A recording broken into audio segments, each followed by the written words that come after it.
Hi, welcome to Prime Recap.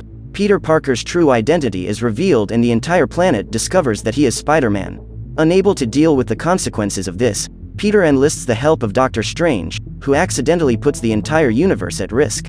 Today we will recap the story of the 2021 movie, Spider-Man: No Way Home.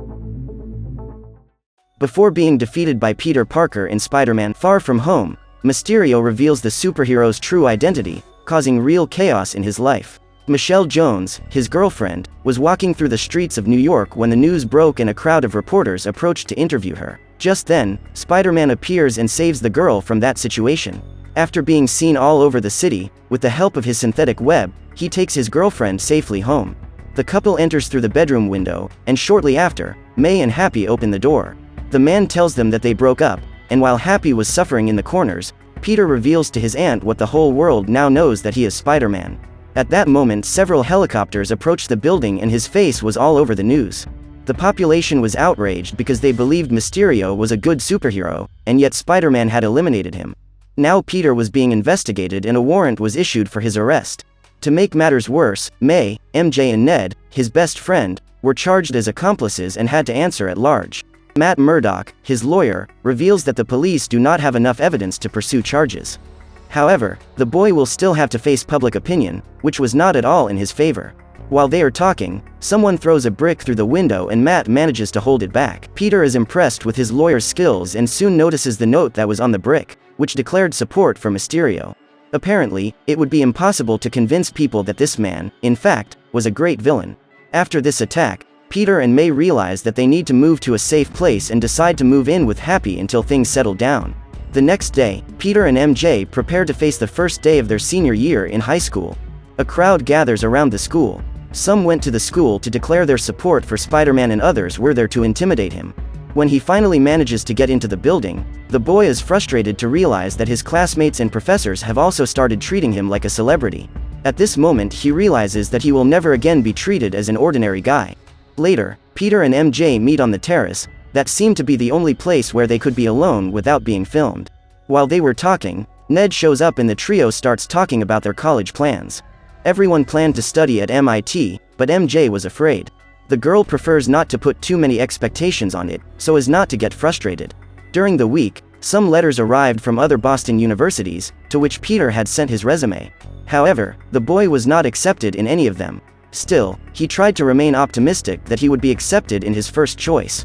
A few days later, the long-awaited letter from MIT arrives and Peter goes to the coffee shop where MJ works so that they could open it together. Ned was also there and all three read the letter at the same time. At this point, they find out that they were not accepted because of their involvement with Spider-Man. Unhappy that his friends have been harmed because of him, Peter decides to go after the only person who can help him. That afternoon, he goes to visit Dr. Stephen Vincent Strange. When he enters the mansion, he finds the place covered with snow, and soon after, Wong appears to welcome him. While they were talking, Strange appears and asks why the boy went there. Peter asks if the sorcerer could go back in time and stop Mysterio from revealing his identity.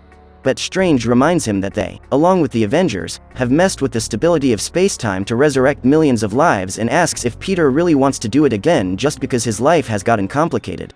However, the boy replies by saying that the reason he is asking the sorcerer for help is not because his life has been turned upside down, but because the people he loves are also being affected because of it. Strange states that even if he wanted to help, he could not, because he no longer possesses the time jewel. However, the man proposes another solution, a forgetting spell. This spell would make people forget that Peter is Spider-Man. Wong warns that this spell is very dangerous, but nevertheless, Strange decides to help the boy. They head for a cave, which was hidden inside the mansion, and the sorcerer begins to prepare the spell. Strange reveals that once the spell is finished, absolutely everyone will forget that Peter Parker is Spider-Man, including him. Upon hearing this, Peter asks MJ, Ned and Aunt May to stay out of this spell. Due to this interference, Strange loses control of the spell, nearly causing a catastrophe on the planet. After finding out that the spell didn't work and getting kicked out of the mansion, Peter goes after the Vice-Chancellor of MIT, who is on her way to the airport, to try to get a second chance for his friends. When the boy finally manages to find her, his spider sense informs him that something wrong is about to happen. Suddenly, dozens of people abandon their cars and start running through the streets. Metal tentacles appear under the asphalt and destroy the vehicles. Soon after, Octavius, aka Dr. Octopus, appears and hurls several cars in Peter's direction. The man catches the boy and throws him away. Peter unleashes his metal legs to fight this new villain. Although he didn't know who this guy was, Octavius seemed to know him very well and, for some reason, wanted to get revenge on the boy. While trying to dodge his enemy's attacks, Peter must save the Vice-Chancellor, who was about to have her car overturned on the train tracks. However, before the boy could get the woman out of the vehicle, Octavius captures Peter and rips off part of his uniform. Since the uniform was composed of nanotechnology, the material bonds with the Doctor's tentacles and allows Peter to take control. As Octavius tears off Spider-Man's mask, he realizes that this is not the Peter Parker he was looking for. The boy uses one of the man's tentacles to get the Vice-Chancellor's car back on the road. The woman thanks him and says she will ask the committee to re-evaluate Peter and his friend's admission to MIT. Now that he has managed to capture Octavius, taking control of his tentacles, Peter tries to find out who that guy is and why he is trying to kill him. Just then, the Green Goblin appears and tries to attack him. However, the boy is saved by Strange, who uses a portal to take him and Octavius to his cave. There, the villains are being held in a special prison. The Doctor explains that the spell that Peter modified has begun to pull into that reality people from all universes who know that Peter Parker is Spider-Man. Strange asks the boy to capture the villains and take them to prison while he thinks of a way to send each of them to their own dimension. To do this, the sorcerer hands Peter a bracelet. The boy should use it to shoot a laser at everyone who does not belong to that universe. This would send them directly to prison. Peter promises that he will accomplish this mission. However, he will need the help of his friends, MJ and Ned, to locate the villains. While scouring the internet, Ned finds reports of witnesses who claim to have seen a monster flying around a military research facility near the city. Peter suspects that this monster is the same guy he saw on the bridge before he was teleported, but Octavius claims it is impossible. He says that man is Norman Osborn, better known as the Green Goblin. However, according to Dr. Octopus, Norman had already died several years ago. It is evening by the time Spider-Man arrives at the facility. As he walks through the surrounding forest, the boy senses someone's presence, but apparently he was alone. Peter continues walking carefully until he spots a luminous creature that was absorbing all the energy from the light poles. Spider-Man uses his bracelet to shoot that monster and send him to Strange's special prison, but the lightning goes through his body, as if he is not made of matter, only energy. Now the monster decides to strike back and shoot several bolts of lightning at Peter.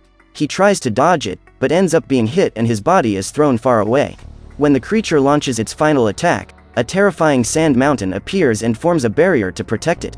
While blocking the attack, the man introduces himself as Flint Marko and asks if Peter doesn't remember him. The boy then enlists Flint's help in capturing Electro.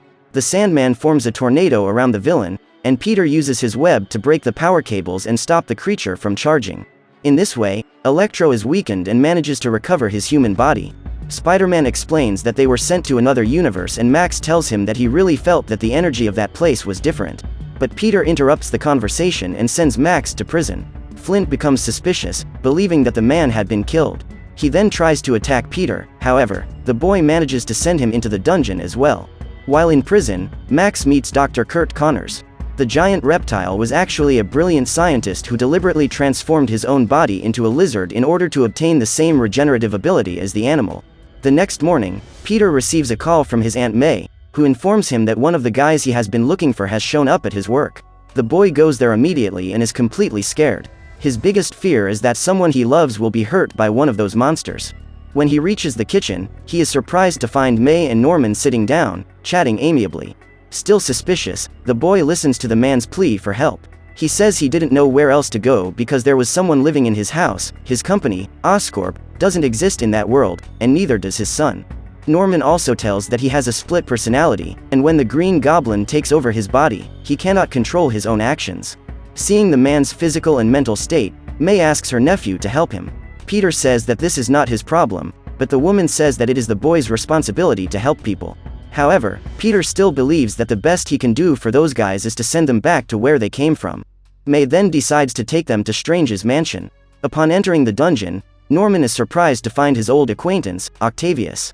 At this point, Dr. Octopus asks what happened to Norman, since he was already dead. Flint interrupts the conversation by saying that Octavius should also be dead, since both were eliminated by Spider-Man. Just then, Strange appears and arrests Norman. He brings with him a machine that can reverse his spell and send each of those guys to their proper universe. Upon hearing this, the villains become desperate, for they knew that if they returned to the universe from which they came they would end up dying. Peter tries to convince the sorcerer not to send them back yet, but Strange states that that was their destiny and interfering with it could bring harm to the multiverse. The sorcerer begins to reverse the spell, but Peter steals the box with his web and sends Strange into the prison. However, he manages to get out of there easily and goes after Spider-Man. He politely asks the boy to return the box, but he refuses and tries to run away. At this point, Strange realizes that he will have to take the object by force.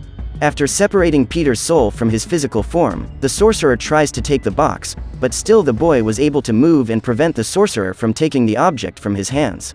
Seconds later, he manages to return to his body and escape, so Strange sends his flying cape to capture him and send him to the mirror dimension, where he has full control. After spending some time trying to convince the sorcerer to help him find a way to change the fate of those guys, Peter realizes that he will not be able to change his mind. With the help of his cape, Strange finally manages to retrieve his box and plans to leave Parker trapped in that dimension until he finishes reversing the spell. However, before the sorcerer can return to the real world, Peter realizes that the mirrored dimension is based on Archimedes' spiral and uses his powerful knowledge of geometry to take the box back and trap Strange inside his own dimension. Before leaving, the boy steals the sling ring, a ring that allows the sorcerer to create portals to travel long distances. When he returns to the dungeon, Peter reveals his plan to use his technology to change the fate of those guys before sending them back. Norman offers to help him with this. After all, he is also a scientist. Kurt, the lizard, warns Peter that doing so will have consequences, so the boy gives them two choices. They could either join him to try to prevent their deaths before being sent back to their universe or stay there in the dungeon waiting for Strange to return to reverse the spell. Having the choice of life possibility or certain death before them, the villains accept Peter's proposal. Before he goes, the boy hands MJ the box and gives Ned the ring. His plan was that if something went wrong, he would call the girl and she would push the button, sending all those guys back to their universes. MJ accepts responsibility, but states that if she loses contact with Peter and doesn't hear back, she would push the button as well. After the meeting, Peter and the villains go to Happy's house, along with May. The boy shows those guys a device called the Fabricator, capable of analyzing, designing, and building just about anything. While Peter and Norman try to find a solution, Max looks at the city and thinks of the endless possibilities he could live in that energy-filled world. After a few hours working on the first cure, the pair of scientists manage to finalize the device that would fix Octavius. Peter attaches the device to the back of the man's head and he passes out.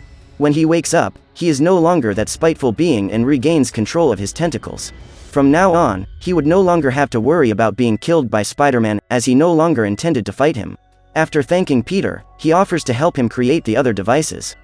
The next mission was to build a device capable of extinguishing Norman's dark side. Meanwhile, Peter works on a device to block Max's powers and turn him back into an ordinary human. When the light on the device turned green, this would mean that the electricity in his body had been dissipated and he would be cured. Outside, a journalist who was stalking Spider-Man finds his location and lies in wait to get footage that will incriminate the superhero. Suddenly, the spider sense is activated and Peter realizes that something wrong is about to happen. At that instant, he casts his web and traps Norman's hands. The Green Goblin had taken over his body, and May rushes to get the device that can cure him. Peter tries to convince him to continue with the plan, but when he realizes that he won't be able to stop it, he asks his aunt to run away. Max decides to team up with the Goblin and rips off his device before the healing was completed.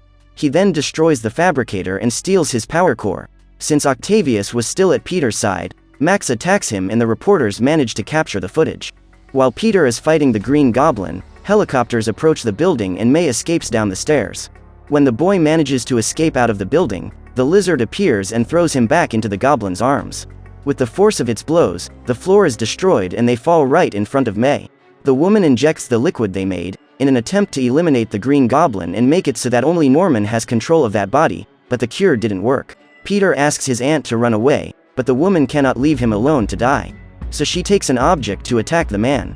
However, at that moment, the Green Goblin's board invades the building and knocks May down. Before fleeing, the Goblin drops several bombs inside and outside the building to frame Spider-Man.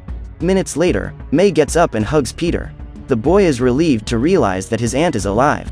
He apologizes for letting it happen, but the woman claims that Peter made the right decision in trying to help them rather than simply allowing them to die. Peter says that this was not his responsibility, but May strikes back saying that the boy has a gift, a great power, and with great power comes great responsibility. As they prepare to leave, the woman falls to the ground and, Although she says she is fine, Peter notices a serious wound on her abdomen. He starts screaming for help, but it is too late. Seconds later, his aunt dies. The boy tries to wake her up, but is unsuccessful. Happy arrives and, from inside the car, the man realizes what has happened. The policemen order him to get out of the vehicle, at which point Happy asks Peter to run away. They start shooting and Peter is shot. With no other option, the boy decides to run away. At Ned's house, the boy and MJ try to communicate with Peter, but the boy does not answer the phone. MJ is about to press the button and send the villains back to their worlds. However, Ned notices something different. He discovers that the ring Peter had stolen from Strange and given to him was able to show where the boy was and open a portal there. Ned then waves his hands as he says that he wishes to speak with Peter Parker. At that moment, the portal opens and they can see him in his Spider-Man costume. They call Peter and ask him to go through the portal, but when the boy removes his mask, the two friends realize that this is Peter Parker from another universe and decide to call him Peter number 2. So Ned opens a new portal in an attempt to find the other Peter Parker, and his mission is successful. A second Peter Parker appears, only he belongs to a third universe, so he has become Peter number 3. After entering the house, Peter number 3 reveals that since he arrived on that world the day before, he has been trying to find the Spider-Man from that universe because he feels he needs his help. The problem is that MJ and Ned had no idea where the boy was, so the two new Peters ask if there is any place the boy usually goes to cool off. MJ has a hunch, and so they manage to find Peter. Ned and the girl hug their friend and MJ introduces him to the Spider-Men from other universes. When they meet, Peter is determined to send them all back home, but changes his mind when he finds out that the other two Peters have been through the same thing he has. They both witnessed the death of someone they loved, so they decide to team up to find a cure for all the villains before sending them back. After finishing the medicines, the trio of superheroes devise a plan to lure all the guys to one place and cure them all at once. Then, all they have to do is press the button and send everyone home. Peter number 1 then goes to the Statue of Liberty and makes a live broadcast that is being transmitted on TV. That way, the villains would know where to find him. Max, or rather Electro, is the first to arrive. He is there to destroy the box and prevent Peter from sending him back to his world. However, the Spider-Men manage to lose him and Peter number 1 delivers the box to MJ through a portal made by Ned. The problem is that now the boy doesn't know how to close it. Shortly after, the Lizard and the Sandman appear and a real battle ensues. Each of the villains has his own reasons for wanting that box, and they go all out on the superheroes. At this point, they realize that they will have a better chance of success if all three attack a single target. So they choose the Sandman to be the first to receive the cure. Peter number 3 is responsible for attracting Flint's attention. When he is about to be swallowed by quicksand, Peter number 1 throws him the device they built, which releases a light capable of making Flint human again. The next challenge is to defeat Electro. The villain was extremely strong, as he was using the reactor he stole from Happy's house as a source to recharge his energy. Even though the three superheroes united against him, it seemed impossible to defeat him. To make matters worse, the giant lizard realizes that the box that would take him back home is with MJ and runs towards the portal. The reptile manages to cross him and Peter number 1 goes after him to prevent the animal from hurting his friends. Meanwhile, MJ and Ned run to the statue. They take the drug made to reverse Dr. Kurt's transformation and throw it to number 1. By breaking the bottle, a green smoke is released and Kurt returns to his human form. Peters 2 and 3 were one step away from being destroyed by Electro, but Dr. Octopus arrives to help them. With his tentacles, he rips the reactor out of Max's chest and injects the substance that can cure him. Ned tries again to open a portal so they could escape with the box, but this time Strange uses the portal to exit the mirror dimension and retrieves the box. The sorcerer is furious looking for Peter, but Ned informs him that the boy's plan is working. He, with the help of his friends, had managed to cure almost all the villains.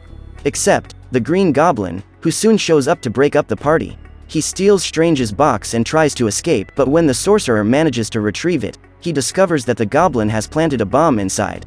With the impact of the explosion, MJ is knocked off the statue and Peter number 1 jumps in to save her, but is stopped by the goblin.